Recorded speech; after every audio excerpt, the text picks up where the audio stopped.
আসসালামু আলাইকুম। আজকে আমাদের গৌরবের দিন। যে যে বিপ্লবের মাধ্যমে বাংলাদেশ আজকে নতুন বিজয় দিবস সৃষ্টি করলো, সেটাকে সামনে রেখে এবং আরো মজবুত করে আমাদেরকে সামনে এগিয়ে যেতে হবে।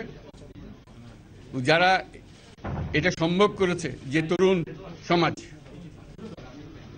তাদের প্রতি আমি আবার সমস্ত প্রশংসা এবং কৃতজ্ঞতা জানাচ্ছি তাদেরকে। তারা আমার পাশে আছে। এরা এই দেশকে রক্ষা করেছে, এই দেশকে নতুনভাবে পুনর্জন্ম দিয়েছে এবং এই পুনর্জন্মে যে বাংলাদেশ পেলাম, সে বাংলাদেশ যেন অত্যন্ত দ্রুত গতিতে এগিয়ে চলতে পারে, সেটাই হলো আমাদের শপথ। সেটা আমরা রক্ষা করতে চাই, এগিয়ে যেতে চাই। আজকে আবু সাঈদের কথা মনে পড়ছে আমাদের, যে আবু সাঈদের ছবি বাংলাদেশের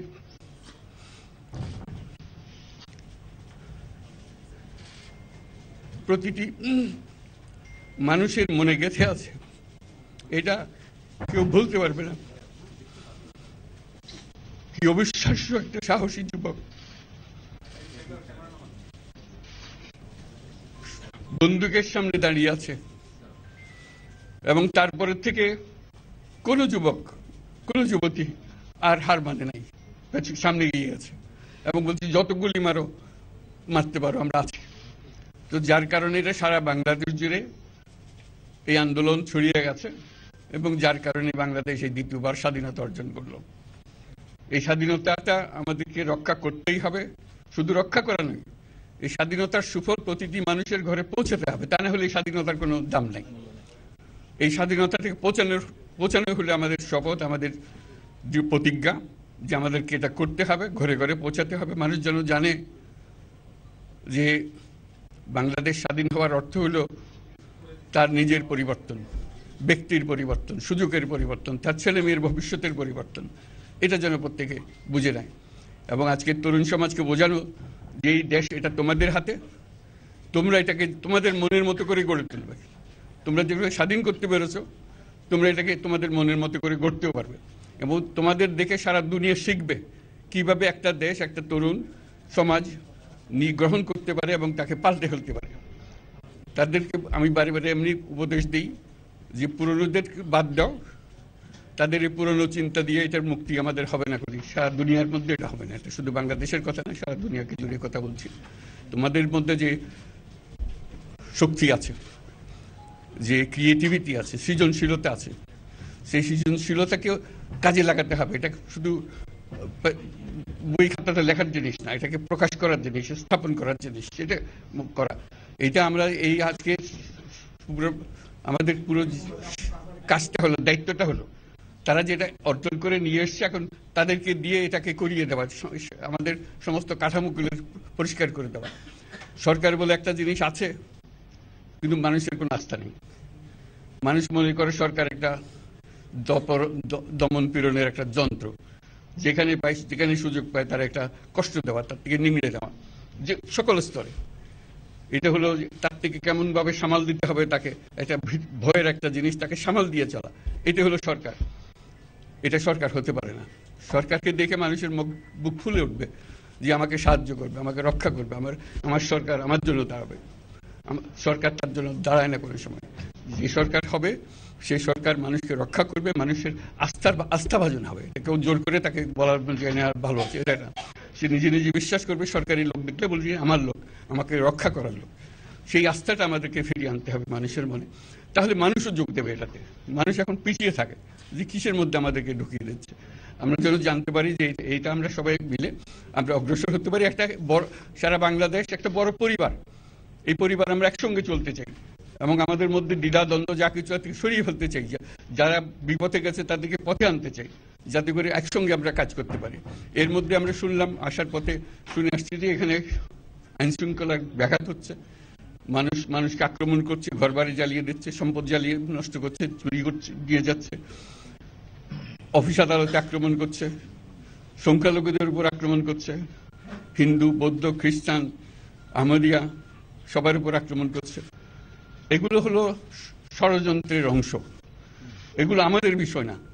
আমাদের কাজ হলো এটাকে রক্ষা করা, সবাইকে রক্ষা করা, এটাকে প্রতিটি মানুষ আমাদের ভাই, আমাদের বোন, তাদের রক্ষা করা এবং আমাদের একটা শৃঙ্খলা ফিরিয়ে আসা। বিশৃঙ্খলা, সহিংসতা এগুলো হলো অগ্রগতির বড় শত্রু। আমাদের যে যাত্রা শুরু হলো সেই যাত্রার শত্রু, কাজে এই শত্রুকে যাতে রোধ করা যায়, তাদেরকে বুঝিয়ে শুনিয়ে হোক, তাদেরকে আইন শৃঙ্খলার হাতে দিয়ে হোক, এটা বুঝাতে হবে। তাকে মেরে পেটে এটা ঠিক না, আইন শৃঙ্খলা নিজের হাতে ঠিক না। তাকে আমাদের আইন শৃঙ্খলা বাহিনী এমন হতে হবে, তাদের হাতে সুপর্দ করলে আমরা নিশ্চিন্ত থাকবে তার একটা বিহিত হবে। এমনগুলো আমরা হাতে দিয়ে দিলাম, 2 টাকা দিয়ে আবার ছেড়ে দিল, এটা যেন আবার না হয়। আমাদের সেই আস্থাটা আমাদেরকে আনতে হবে। কাজে আইন শৃঙ্খলাটা এখন আমাদের প্রথম কাজ। এই আইন শৃঙ্খলা ঠিক না হওয়া পর্যন্ত এটা আমরা অগ্রসর করার জন্য পদক্ষেপ নিতে পারবো না। আপনারা আমার উপরে আস্থা রেখে আমাকে জানিয়েছেন, ছাত্ররা আমাকে আহ্বান দিয়েছে, সেটাতে আমি সাড়া দিয়েছি। দেশবাসীর কাছে আমার আবেদন, আপনারা যদি আমার উপরে বিশ্বাস রাখেন, আমার উপরে ভরসা রাখেন, তাহলে নিশ্চিত করেন যে দেশে কোনো জায়গায় কারো উপরে হামলা হবে না। এটা আমাদের প্রথম দায়িত্ব। এটা যদি আমি করতে না পারি, এটা আমার কথা যদি না শোনেন আপনারা, তাহলে আমার প্রয়োজন এখানে নাই, আমাকে বিদায় দেন। আমি আমার কাজে থাকি, সেখানে আমি ব্যস্ত থাকি। যদি আমাকে প্রয়োজন মনে করেন, তাহলে আমাকে প্রয়োজন মনে করলে আপনাদেরকে দেখাতে হবে যে আমার কথা আপনারা শোনেন। আমার কথা না শুনলে আমার কোনো প্রয়োজন নাই। আমার প্রথম কথা হলো, আপনারা বিশৃঙ্খলা থেকে দেশকে রক্ষা করেন, আপনারা সহিংসতা থেকে দেশকে রক্ষা করেন। বাংলাদেশ একটা খুব সুন্দর দেশের সম্ভাবনাময় দেশ, কাজে এই সম্ভাবনাগুলোকে আমরা নষ্ট করে দিয়েছি। এখন আবার সেই বীজতলা আবার তৈরি করতে হবে, আবার আমাদেরকে জেগে উঠতে হবে। তারাই এই বীজতলা তৈরি করবে, তাদের হাত দিয়েই হবে, এবং তাদের দিকে আমরা তাকাবো এবং আমরা তাদের নির্দেশ মতে আমরা অগ্রসর হব। এখানে সরকারি কর্মকর্তা কর্মচারী যারা আছেন, সেনাবাহিনী, বিমান বাহিনী, নৌবাহিনী প্রধানরা যারা আছেন, তাদের প্রতি অনুরোধ, আমরা একটা পরিবার, এইটার মধ্যে যেন আমাদের গোলযোগ না হয়, আমরা একযোগে একসাথে চলতে পারি এবং আমরা তড়িৎ গতিতে একটা সুন্দর বাংলাদেশ গড়ার পথে এগিয়ে যেতে পারি। সেটাই আমার কামনা। আপনাদের সবার কাছে আবেদন, আমাদেরকে সেই সুযোগ দেন, আমরা সেই পথে আমরা যেন অগ্রসর হয়ে নিজের প্রশান্তি পাই। পৃথিবীর সবাই আগ্রহ করে তাকিয়ে আছে আমাদের দিকে। এখানে যখন ছাত্ররা রাস্তায় নেমেছে, পৃথিবীর সব জায়গা থেকে অভিনন্দন এসছে, যে তারা অবাক হয়ে গেছে। আমাদের তো গা শিউরে উঠেছে, প্রতিদিন যা হয়েছে অবিশ্বাস্য কাণ্ড। তাদেরও এটা স্পর্শ করেছে, তাদের তরুণরাও জেগে উঠছে আমাদের ছেলে মেয়েদের এই অভিজ্ঞতা থেকে, তাদের এই সংবাদ থেকে তারাও চোখ জেগে উঠেছে আমরা কি করতে পারি। কাজে আমাদের কাজ হবে এগুলো সম্পূর্ণ করা। আমরা আজকের থেকে শুরু করলাম, সেটা আশা করি আমরা দ্রুত গতিতে এগিয়ে যেতে পারবো। সবাইকে ধন্যবাদ। আজকে কোশ্চেন আমি নিলাম না, আর দিও না। Thank you, thank you. আজকে হবে কথা তো হবে। Thank you so much.